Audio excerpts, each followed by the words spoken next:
How's it going, guys? It's Kevin from SubiSpeed. We are changing the oil in the WRX today, just in time for 2 Minute Tuesday.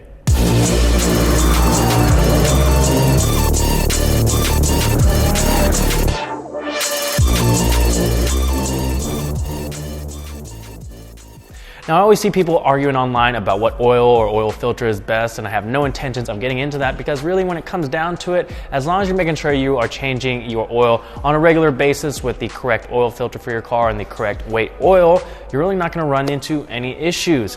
So again, the most important thing is making sure you change your oil sooner rather than later, so you're going to end up like this person who basically has jello inside their oil pan. Now, anyways, some people like to change their oil more often than others. Me, myself, I like to stick to around 5,000 miles or every 6 months, whichever comes first. Some people do 3,000 miles if they beat on their car a lot or they take their car to the track a lot. Subaru actually suggests 6,000 miles or every 6 months. So again, the most important thing is just staying up to date with your maintenance. We're not using anything special today. We've got some Eneos 5W30 oil. We have a Blitz Racing oil filter, but we have tons of different options on our website for you guys to choose from, so you can do your own research and figure out what is going to work best for your application. So first things first, you're going to need to get your car up in the air so you can access the oil drain plug that's underneath. You can do that with either a lift, jack stands, or ramps, but you do want to try and keep your car on a level surface so you can get as much of that old oil out as possible. Once you've done that, we're going to go ahead and remove the oil cap that's located on the front driver's side of the engine compartment here. Once that cap is off, we're going to go underneath the car and look for the oil drain plug. On this car, it happens to be located behind the headers here, but also you can see on this car, we have a Fumoto quick oil drain valve installed instead. Now, this is just a convenience factor thing. Instead of having to remove an oil drain plug and deal with the mess, we just have to unlock the lever and open up the valve to drain the oil. You can use one of these, you can reuse your OEM oil plug and just get a new crush washer, or you can get an aftermarket magnetic one, but just make sure you've got something to catch the oil underneath, and then go ahead and open up that plug and drain your oil.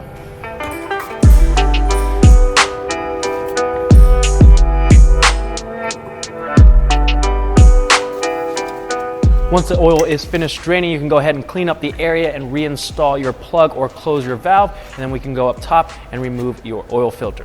While your oil is draining, or once it's finished draining, we can go ahead and remove the old oil filter. Make sure you have some rags or paper towels just in case. I'm gonna go ahead and wipe down this area, and now we can install our new oil filter. Before we install the new filter, go ahead and get some of your new oil, and we're going to spread it around the O-ring here. Once you have that done, then we can screw it back onto the engine. Now, you don't need to crank down on this and make it super tight. Just need hand tight, and you're good. Once your new oil filter is installed and you make sure your oil plug is reinstalled or the valve is closed, you can take a clean funnel and start pouring in your new oil. Now, this car takes 5.4 quarts of oil. I will leave other oil capacity levels in the description for you to take a look at, but go ahead and start refilling your oil with the new oil. And then once you have the desired amount filled in, we can take a look at the dipstick to see if we need to add any more.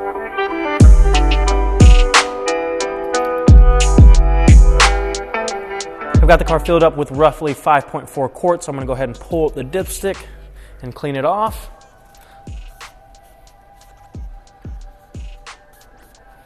Then we can reinsert and pull it out once more to check.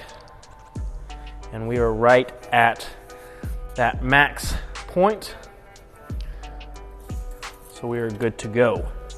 Once you have the correct oil level, you can reinstall your oil cap and then take the car out for a spin, come back, let it settle for a few minutes, and recheck that dipstick, because chances are you may need to add a little bit more oil to account for the oil filter. Now, a quick tip, I should have told you this earlier, but before you actually do the whole process, you can take your car out for a drive to warm the engine up a little bit so that the oil flows out faster, and you're probably going to get a little bit more of the old oil out that way as well. But once you have everything put back together, you are set.